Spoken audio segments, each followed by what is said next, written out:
Now we're ready for part B of this question. We've already done part A and we solved for the time.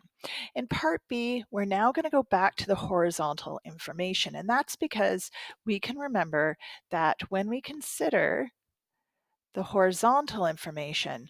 Horizontally, I now know the time because I found it in part A. I found the time to be 0.49 seconds. Remember, the time is the only thing we share. Nothing else should be in both the horizontal and vertical column, only the time. And that's because they're going to travel at different velocities vertically and horizontally.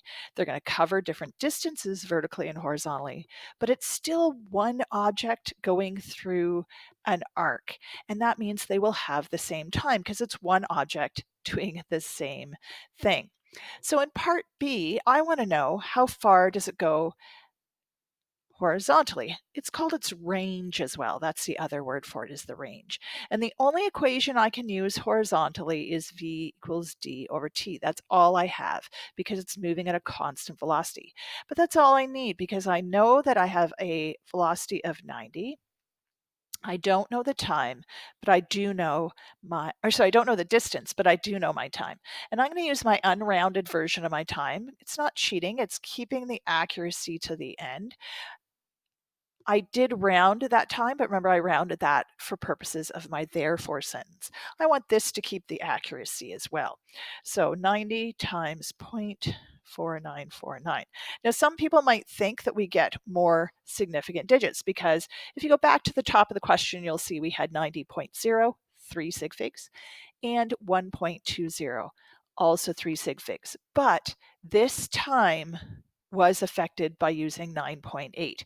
Technically, if I was a really skilled mathematician, I could have blended these calculations together and I could have gotten one equation. Not much fun, but technically could be done. And that means I must use the 9.8 in this rounding as well. And I got 44.5, which rounds to 45 meters. That's pretty far, but think about it.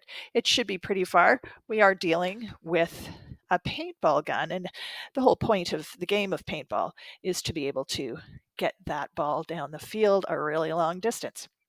So I'm going to write myself a therefore sentence, and in the therefore sentence, uh, I'm going to make sure to use all my sig figs. So therefore the paintball travels for, you can also see it's not a very long time to go that distance, and that's why it's hard to get out of the way.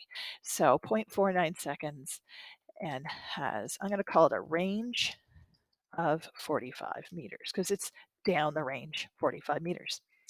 There you go, part B.